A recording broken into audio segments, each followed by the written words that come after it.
अस्सलाम वालेकुम वरहमतुल्लाहि वबरकातुहू। नांदेड़ रीजन की जानिब से हेयर डे पर इंशाल्लाह ये कुछ मवाद आप लोगों को मुहैया किया जा रहा है। इसमें हया से मुताल्लिक़ अहम मालूमात दी जाएंगी और मैं कुछ नुकात आपके सामने रखूँगी इंशाल्लाह, जिसके नुक्ते नज़र आपको हया की पॉइंट दिए जाएंगे इंशाल्लाह।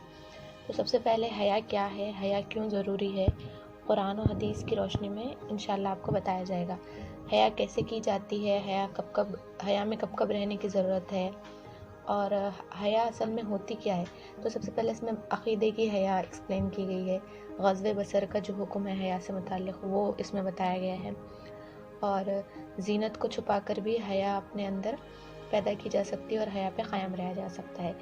नामहरम के साथ जो मामलात के वक्त हया का क्या रोल होना चाहिए वो इंशाल्लाह इस लेक्चर में आपको पता चलेगा।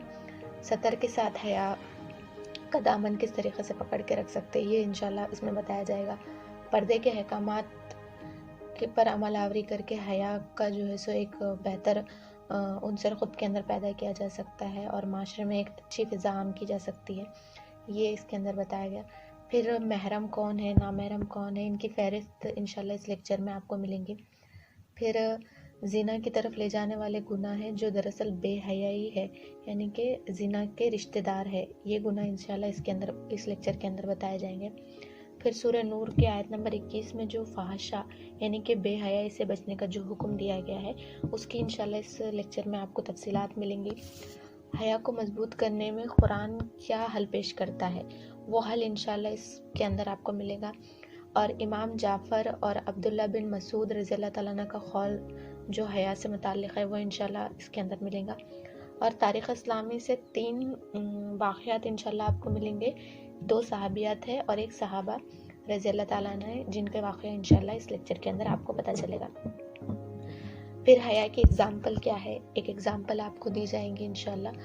और हया का दामन छूट जाने पर फिर अगर गुनाह हो जाता है तो फिर कुरान उसका क्या लाहे अमल पेश करता है वो इंशाल्लाह इसके अंदर इस लेक्चर के अंदर आप लोगों को दिया जाए।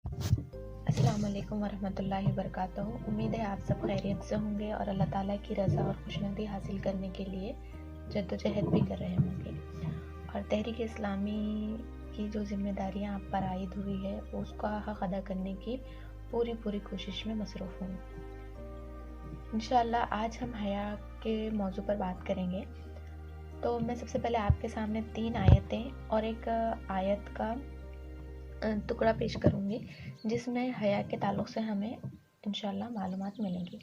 आप सल्लल्लाहु अलैहि वसल्लम ने फरमाया कि ईमान की 60 से कुछ ऊपर शाखें हैं और हया शर्म भी ईमान की एक शाख है। किताब ईमान के बयान में नंबर 9। एक दफ़ा रसूल सल्लल्लाहु अलैहि वसल्लम एक अंसारी शख्स के पास से गुजरे, इस हाल में कि वो अपने भाई से कह रहे थे कि तुम इतनी शर्म क्यों करते हो। आप सल्लल्लाहु अलैहि वसल्लम ने इस अंसार से फरमाया कि इसको इसके हाल पर रहने दो, क्योंकि हया भी ईमान ही का एक हिस्सा है। नबी सल्लल्लाहु अलैहि वसल्लम ने फरमाया, अगले पैगंबरों का कलाम जो लोगों को मिला उसमें ये भी है कि जब शर्म ही ना रहे तो फिर जो जी चाहे वो करो। किताब अखलाक के बयान में 6120। वल्लज़ीना यज्तनीबूना कबाइरल इस्मी वल फवाहिश, सूरा नंबर 42 सूरत शूरा आयत नंबर 37। जो बड़े बड़े गुनाहों और बेहयाई के कामों से परहेज़ करते हैं वो अल्लाह के यहाँ बेहतरीन भी है और पायदार भी। इसमें इन अहादीस और इस आयत में बताया जा रहा है कि हया कितनी अहम है। हया का अल्लाह ताला हुक्म दे रहे हैं और बेहयाई से बचने का हुक्म दे रहे हैं। अल्लाह ताला को हया पसंद है। अब सवाल ये आता है कि हया कैसी होनी चाहिए, हया हमको कब कब करने की ज़रूरत है। जैसा कि अहादीस में हमने देखा कि हया ईमान का हिस्सा है। मोमिन की पूरी ज़िंदगी हयादार होती है। मोमिन हर लम्हे हया में जीता है। हया लफ्ज़ हयात से निकला है जिसके मायने है ज़िंदगी। बग़ैर हया की ज़िंदगी और ईमान मुकम्मिल ही नहीं होता। हया और ईमान साथ साथ होते हैं। जब ईमान जाता है तो हया भी चली जाती है اور جب حیا جاتی ہے تو ایمان بھی خود بخود چلا جاتا ہے۔ تو سب سے پہلے یہ چیز سمجھنے کی ضرورت ہے کہ ہم کو حیا کیوں کرنی ہے، کیونکہ یہ میرے اور آپ کے رب اللہ رب العالمین کا حکم ہے۔ تو سب سے پہلے حیا، عقیدے کی حیا۔ اب یہ عقیدے کی حیا ہوتی کیا ہے؟ تو اس کو سمجھ لینے کی ضرورت ہے کہ اللہ تعالیٰ کے ساتھ کسی کو شریک کرنے سے حیا آنی چاہیے، اور اللہ کے حضور اس کی ناقدری اور نافرمانی کرنے سے حیا آنی چاہیے۔ نبی صلی اللہ علیہ وسلم نے فرمایا لوگوں سے زیادہ اللہ کا حق ہے کہ اس سے حیا کی جائے، یعنی کہ اللہ کے ساتھ کسی کو شریک ٹھہرانا اور اس کے احکام میں کسی کی مداخلت کرنا یہ سراسر بے حیائی ہے۔ تو یہ چیز کو سمجھنے کی ضرورت ہے۔ نبی صلی اللہ علیہ وسلم نے فرمایا ہر دین کا ایک مزاج ہوتا ہے اور اسلام کا مزاج حیا ہے، یعنی کہ دین اسلام کا مزاج حیا ہے۔ حیا جب عقیدے میں آ جائے گی تو انسان کا ذہن پاک ہوگا، ذہن کو مثبت سوچ ملیں گی، حلال سوچ ملیں گی، اور اللہ تعالیٰ کی طرف محبت کا جو عنصر ہے وہ انشاءاللہ فرد کے اندر، انسان کے اندر خود بخود آ جائے گا۔ عقیدے کی حیا کے بعد دوسرا حکم ہمیں حیا کے متعلق جو ملتا ہے وہ غض بصر کا آتا ہے۔ وَقُلْ لِلْمُؤْمِنَاتِ يَغْضُضْنَ مِنْ أَبْصَارِهِنَّ، اور اے نبی صلی اللہ علیہ وسلم مومن عورتوں سے کہہ دو کہ اپنی نظریں بچا کر رکھیں۔ یعنی کہ عقیدے کے حیا کے بعد فوراً ہماری سوچ جب پاک ہو گئی، اس کے بعد حکم آیا کہ نگاہوں کو پاک کیا جائے۔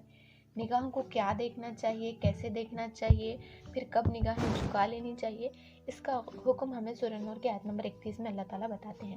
اور نبی صلی اللہ علیہ وسلم نے فرمایا کہ نگاہ شیطان کے تیروں میں سے ایک تیر ہے۔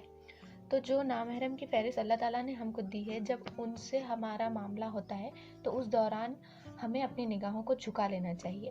تو یہ حکم اللہ تعالیٰ دے رہے۔ ذرا غضب بصر کے دنیاوی فائدے ہم دیکھتے ہیں، کیونکہ جب تک ہم کو کسی چیز کا پوری طریقے سے فائدہ نہیں معلوم ہوتا ہم اس کی طرف اتنی زیادہ رغبت قائم نہیں کر پاتے۔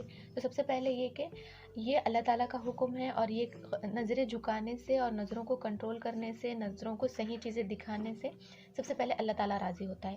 تو سب سے پہلا فائدہ یہ ہے۔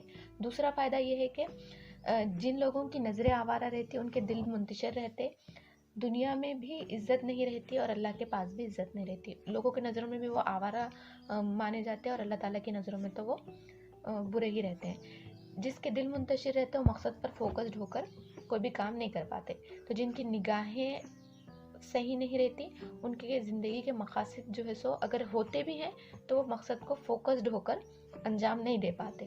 تو نگاہوں کو صحیح استعمال کرنے کا فائدہ یہ ہے کہ انسان اپنے مقصد پر فوکسڈ کرتا ہے اور اللہ تعالیٰ کی طرف جو ہے سو اس کا جو رشتہ ہے، محبت کا رشتہ، وہ مضبوط ہوتا چلا جاتا ہے۔ دل میں نور نظروں کی حفاظت سے آتا ہے۔ دوسری چیز کے جو نگاہیں ہیں وہ دل پر اثر کرتی ہے، تو دل اس سے جو ہے سو حفاظت میں آتا ہے، اور دل جو ہے سو بڑے بڑے صدمے، دھوکے اور غلط خواہشات سے بچ جاتا ہے، دل محفوظ رہتا ہے۔ اللہ کے لیے بد نگاہی چھوڑ دو گی تو اللہ حلال کا ایسا رزق دے گا کہ اس کی حلاوت دل اور ایمان میں محسوس کرو گی۔ یعنی کہ نگاہوں کو اگر پاک کر لیں گے، نگاہوں کو جھکا لیں گے اور نگاہوں کو اچھی چیزیں دکھائیں گے، سوشل میڈیا پہ بھی جب پلیٹ فارم جب یوز کریں گے وہاں پہ بھی اگر ہم نگاہوں کو جب اچھی چیزیں دکھائیں گے تو اللہ تعالیٰ وہ جو خواہشات ہے، وہ جو آپ کے جذبات ہے جو یہ اس ایج میں ہمارے اندر ڈیولپ ہوتی ہیں، تو ان کے لیے حلال ذریعہ اللہ تعالیٰ خود فراہم کرے گا۔ جو آزاد نگاہ والے ہوتے ہیں انہیں شیطان کیا کرتا ہے؟ خواب و خیالوں کی دنیا میں رکھتا ہے۔ حقیقت لائف ان کے لیے مشکل ہو جاتی ہے، اور وہ نمبر 6 کہ نفسیاتی طور پر وہ بیماریوں کا شکار ہو جاتے ہیں، اور ہر وقت بے صبری، بے سکونی کی کیفیت ان پر طاری رہتی ہے۔ تو غض بصر کا جو حکم ہے اس میں اللہ تعالیٰ نے ہمارے اپنی نگاہوں کو، ہمارے اپنے ذہن کو، ہماری اپنی نفسیات کو پروٹیکٹ کرنے، اس کو سکون بخشنے کے لیے اللہ تعالیٰ نے یہ حکم ہم کو دیے ہیں۔